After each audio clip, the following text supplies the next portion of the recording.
Clint Eastwood's comedies and musical.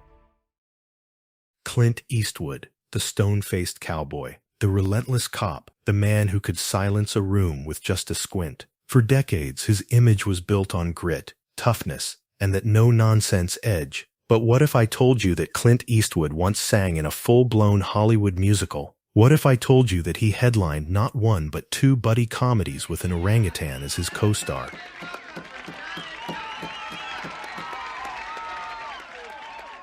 And what if I told you that some of these lighter films became massive box office hits, films that critics dismissed, but audiences couldn't get enough of? Today, we're diving into a side of Clint Eastwood that most people either forget or simply can't believe ever existed. This is the strange world of Clint's comedies and musicals, and trust me, it's one of the wildest detours in Hollywood history. Let's rewind to 1969. Clint Eastwood was already establishing himself as a leading man. Thanks to Sergio Leone's Dollars trilogy and films like Hang 'em High, his brand was clear, rugged, minimal words, maximum presence. So what on earth possessed Hollywood to cast him in a singing role? Enter Paint Your Wagon, a big-budget musical western, produced at the height of Hollywood's obsession with adapting Broadway hits. Studios wanted spectacle, and Paint Your Wagon promised exactly that. It paired Clint Eastwood with Lee Marvin and Gene Seberg, set against the backdrop of the California Gold Rush. And yes, Clint Eastwood actually sings, not once, not twice, but multiple times. What rainbows ain't got a pot of, and I ain't got a spot of. His ballad, I Talk to the Trees, has gone down in film history, not because it was a chart topper, but because audiences couldn't quite believe the tough cowboy was crooning about nature. Her heart was made of holidays. Her smile was made of dawn. The production was chaotic, originally budgeted at around $10 million. It ballooned past $20 million, an astronomical figure for the time. Filming in remote Oregon brought endless delays, rainstorms, mud, even entire sets being washed away. Meanwhile, the cast partied hard between takes. Lee Marvin in particular was known to keep the liquor flowing. When the film finally premiered, it had all the spectacle in the world, sprawling sets, elaborate choreography, sweeping landscapes. But critics weren't impressed. They called it bloated, miscast, and a relic of a dying era of Hollywood musicals. Clint's singing voice, while earnest, didn't win anyone over either. And Clint himself, years later, he admitted that taking the role wasn't his proudest decision. In interviews, he's laughed it off, almost embarrassed that he ever agreed to sing on camera. But here's the thing. Paint Your Wagon did make money, at least initially. Audiences were curious, and the film drew crowds. It wasn't a disaster, but it wasn't the hit the studio dreamed of either. Instead, it became a strange footnote in Clint's career. Talk to the stars, but they never hear me. And yet, this musical misstep opened the door to something unexpected, because if audiences could forgive Clint for singing to trees, maybe they'd be willing to laugh with him too. And laugh they did, because a decade later, Clint Eastwood shocked the world by starring in a comedy with an orangutan, and somehow turned it into a box office smash. Fast forward to 1978. By this time, Clint Eastwood was a bona fide superstar. He had conquered the Western genre, reinvented himself as Dirty Harry, and directed some critically acclaimed films along the way. His reputation was untouchable. So when Warner Bros. Pitched him a comedy about a bare-knuckle brawler who travels around with his pet orangutan, most people thought it was a joke. Surely Clint Eastwood, Hollywood's ultimate tough guy, wouldn't touch a script like that. And yet, he did. The film was every which way but loose. Clint plays Phil Obedo, a trucker and street fighter who roams the American West with his orangutan sidekick, Clyde. Yes, an orangutan. Together they get into bar fights, evade the law, and bumble through a loose love story. Critics were baffled.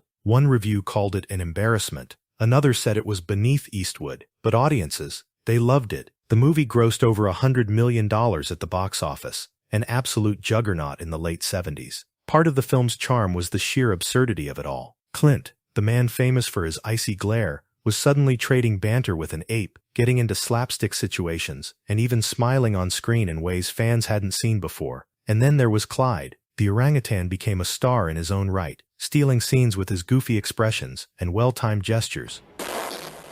It was unlike anything Clint had ever done, and that novelty factor drove audiences to theaters in droves. For Clint, it was a gamble that paid off. He showed he wasn't just a one-note tough guy. He could poke fun at himself, lighten up, and still fill theaters. In fact, Every Which Way But Loose became one of the highest-grossing films of his career up to that point. Of course, Hollywood being Hollywood, success meant only one thing: a sequel was inevitable. And if you thought one orangutan comedy was strange, wait until you see what Clint did next, because the sequel took things even further.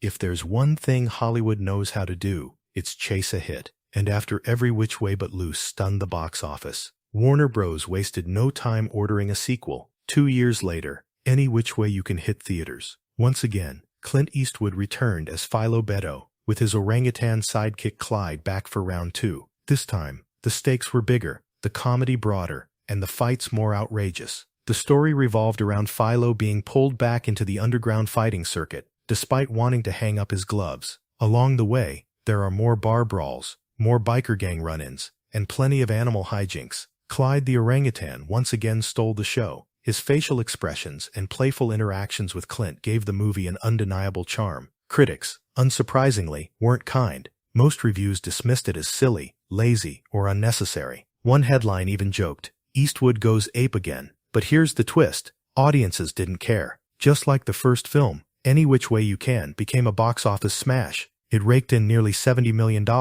a massive figure for 1980. Why? Because by now, people expected Clint Eastwood to surprise them. They'd already seen The Gunslinger and The Cop. Seeing Clint laugh, joke, and fight alongside an orangutan felt fresh, even if the story itself was thin. For Clint, the sequel cemented a truth: he wasn't just a dramatic actor. He could draw crowds in comedy just as easily. And while the films may not have won him Oscars, they proved that he was willing to step outside his comfort zone, something many Hollywood icons of his era never dared to do. Still, Clint wasn't going to build his whole career around orangutan comedies. His next comedic venture would be something very different, lighter in tone, but surprisingly personal. Because while the Monkey movies showed Clint could be funny, his next film revealed a softer side, one that critics didn't expect to admire.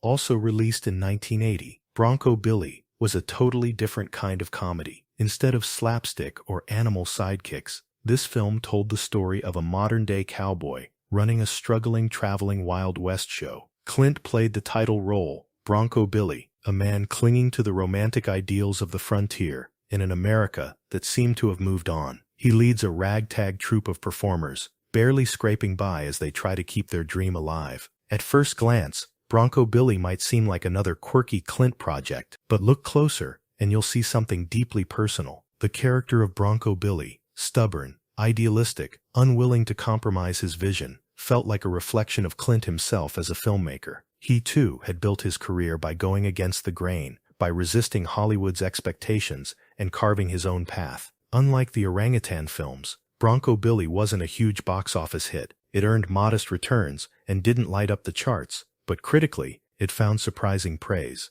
Some reviewers called it charming and unexpectedly tender. Others went further, saying it was one of Clint's most honest performances. And over time, Bronco Billy developed a cult following. Fans began to see it as one of Clint's hidden gems, a film that revealed more about the man behind the squint than any of his action-packed westerns. For Clint, the movie also marked an important creative step. It proved he could balance comedy with heart, that he could tell stories outside of violence and vengeance, and that he was willing to show vulnerability on screen, and that shift mattered. Because while Clint would keep experimenting with comedy through the 80s, Bronco Billy stands apart as a film that critics still point to when they talk about the hidden depths of his career. But Clint wasn't done experimenting yet, because just a few years later, he teamed up with another Hollywood legend, Burt Reynolds, in a buddy comedy that should have been a blockbuster, but instead turned into one of his strangest misfires.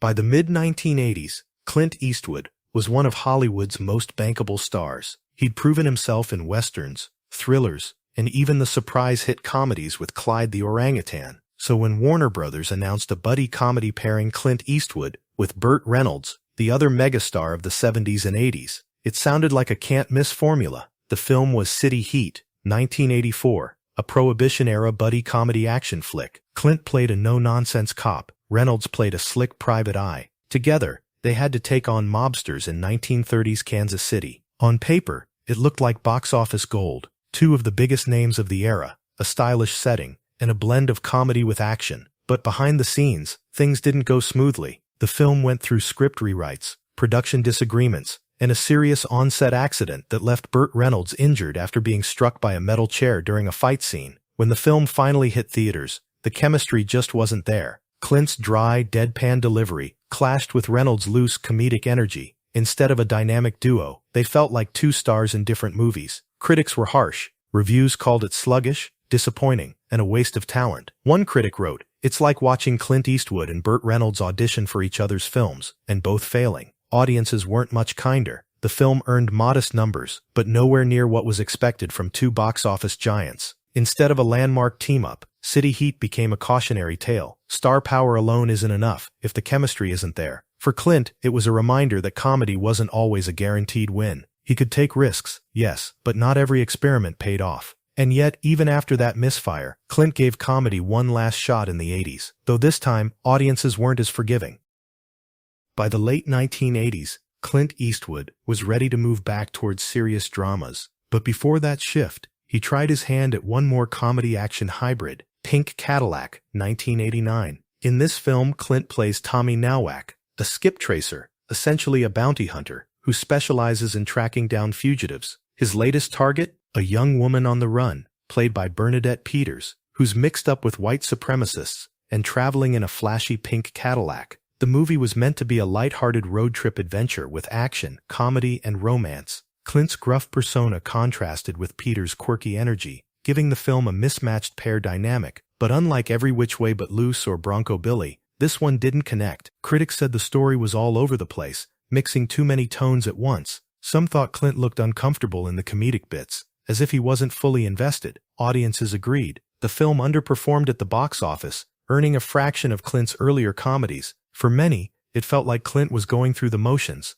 perhaps because his eyes were already on the horizon. You see, 1989 wasn't just the year of Pink Cadillac, it was also the year Clint released White Hunter Black Heart, and soon after, prepared for the project that would redefine his career in the 1990s, Unforgiven, and so Pink Cadillac became Clint's final bow in the world of comedy. After that, he left behind the orangutans, buddy experiments, and musicals, returning to the kind of gritty, emotionally complex roles that would cement his legacy. Because the truth is, Clint's detour into comedy and musicals wasn't about building his legacy, it was about proving that even the toughest cowboy in Hollywood wasn't afraid to take risks.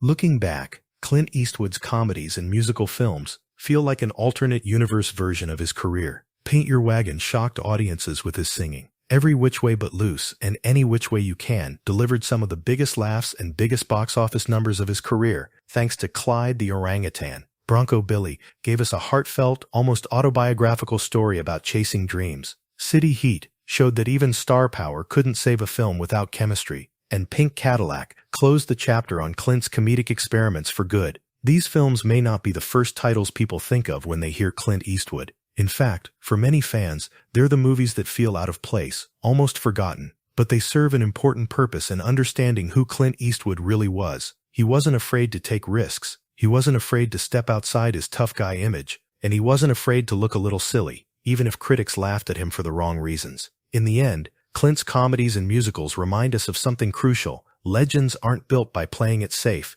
They're built by daring to try, even when the outcome is uncertain. And sometimes, that means singing to trees or sharing the screen with an orangutan. Because for Clint Eastwood, the road to becoming a Hollywood icon wasn't a straight line. It was full of twists, turns, experiments, and yes, some very strange detours. And maybe that's why we still talk about him today. Not just as the cowboy, not just as Dirty Harry, but as an actor and director who was never afraid to surprise us, even when it meant making us laugh.